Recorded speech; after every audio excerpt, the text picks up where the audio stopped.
गजपति जिला गोसाणी ब्लॉक माछमरा ग्राम पंचायत रे दुग्ध चाषी को 3 दिन तालीम प्रदान कर जाइथिला। 3 दिन रे आज क्षेत्र परिदर्शन थिला। क्षेत्र परिदर्शन सेंचुरी यूनिवर्सिटी रे डायरी फार्म एवं घास चाष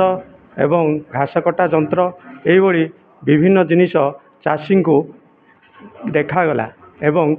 चाषी को बुझागला किपरि से माने जानवे एवं निजर सामाजिक अर्थनैतिक अभिवृद्धि हो पारिबो तापरे आज एक्सपोज विजिट थिला। आमे पचारिबा जिला मुख्य प्राणी चिकित्सा अधिकारी को सार कौन कहि आज जो 3 दिन तालीम प्रदान करले आपरे कौन कहि चाषी कौन वार्ता देबे। मु चाषी यही वार्ता देवी जे यही जो केवल प्रशिक्षण शिविर रे जोग देगी 3 दिन एठी काटी देगी सरला परे एठी जहाँ जो माने आसीचंती शिक्षा दबा पई ताकू भूली गले हबनी। ताकू जेहेतु एठी जो 20 जन आछंती सेमानंकर गाई अछि सेमाने गोपालन करूचंती तेणु यही जो मूल्यवान तथ्य गुड़ाक सेमाने एठू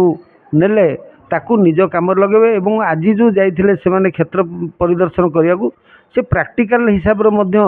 ताकू देखिले जा फल कि तांकर जो थ्योरी हिसाब रे जहाँ पढ़ी आ प्रैक्टिकल जोटा देखिले ताकू मिसेकी तांकर निजर गोपालन रे जदि लगेबे ताहले सेमाने अधिक लाभवान हेबे। सार जहाँ कहते ये जहाँ तालीम नेले ताहा शिखिवा एवं किछि शिखिला परे जानिबा परे निजर किपरि सामाजिक अर्थनैतिक अभिवृद्धि होइबो एवं सेमाने किपरि समाजर मुख्य स्रोत रे पहुँची पारिबे या उपरे सार कहते। सार आउ जने अछंती उपनिर्देशक सार कौन कहबे आज जो 3 दिन तालीम शेष अंतिम दिन आज एक्सपोर्ट विजिट थिला डायरी फार्म को चाषी को निगला चाषी को डेमोन्स्ट्रेशन और चाषी के आपरे बुझाला आपरे कौन कहबे। मु एतिकी चाषी मानु कहवा को चाहे जे आमर जो प्रशिक्षक थिले आमर सीडीओ सार से जो सबू गो बंध्या निराकरण उपरे जहाँ सब कही सेगुड़िक जदि चाषी मैंने भल भाव शुणी बोली मोर आशा करुँची सेकु जदि कार्य लगे पारे ताल निश्चित भाव से लाभप्रद हेबे। कहीं अधिकांश लोक गाई माने बारंबार लेउटाउछंती सेई गोटे जगार सीमित रही अभिज्ञ डाक्तर मानकर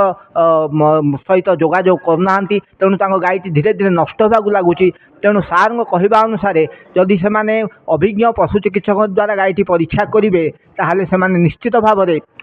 उपकृत हेबे। यह ही मुख्य उद्देश्य थिला यही गोपालन तालीम शिविर। आज यही तालीम शिविर आउ जड़े आम अधिकारी अच्छा सार कौन कहे आज जो कृषकों को 3 दिन तालीम दियाला एवं आज क्षेत्र परिदर्शन थिला चाषी को कौन कहे।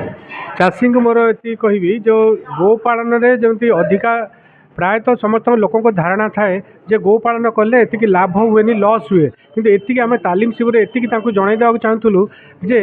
जेतिकी माने कम खर्चर जदि से माने केमती खर्चटा कम करी अधिका प्रोडक्शन करेंगे आउ केवल क्षीर बिकिकी केवल लाभ हो पारे केमती दुग्ध जातीय द्रव्य केमती अधिका उत्पादन कले जमी अधिका लाभ पाई पारे। ता बाद सरकार को द्वारा जोटा जमी गोपालन जोटा वर्ज्य वस्तु जोटा रोचे गोबर रहा किंतु गोबरटा को जदि आम यूटिलाइज करके सोर्स ऑफ इनकम भाव में जदि यूटिलाइज करा जमती कि सरकार को द्वारा 50% सब्सिडी भर्मी कंपोस्ट यूनिट पाइका दिखाऊँगी सेटा जदि करेंगे आउरी टिके अधिका ताकर लाभ हो पार। भर्मी कंपोस्ट गोटे रहा गोबर गैस गोटे रहा यहाँ जदि करेंगे आउ गोटे रहा कौन गोबर रे जोटा गोटे हूँ डंग वुड गोटे गोटे काठ गोटे सब्स्टिट्यूट हिसाब से गोबर काठ तैयारी करा जदि करेंगे गोटे इनकम गोटे जेनरेट करेंगे जोटा कि आम उद्देश्य था दक्षता वृद्धि तालीम शिविर दक्षतार केवल गोपालन में केवल क्षीर बिकिकी लाभ हो पारे केमती यहाँ को लोकंर प्रायतः एथर अभिज्ञ न था जान न था ये केमती सोर्स ऑफ इनकम बढ़ी पारे गोबर रे भी इनकम करें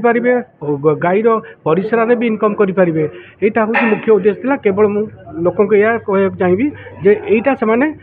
जहाँ शिखिले आज से उपकार लगे यूज करेंगे से निश्चय लाभवान हो पारे गोपालन करना। सार जहाँ कहते चाषींकर गोपालन सहित आर्थिक सामाजिक अर्थनैतिक अभिवृद्धि होगापी घास चाष ओजेला चाष और गोमूत्र जैव चाष यही विभिन्न कृषक कले चाषीर आर्थिक मानदंड वृद्धि पार और समाजर मुख्य स्रोत में पहुँची पारे प्रकाश करते। Gajapati Vivekananda Behera reporters today.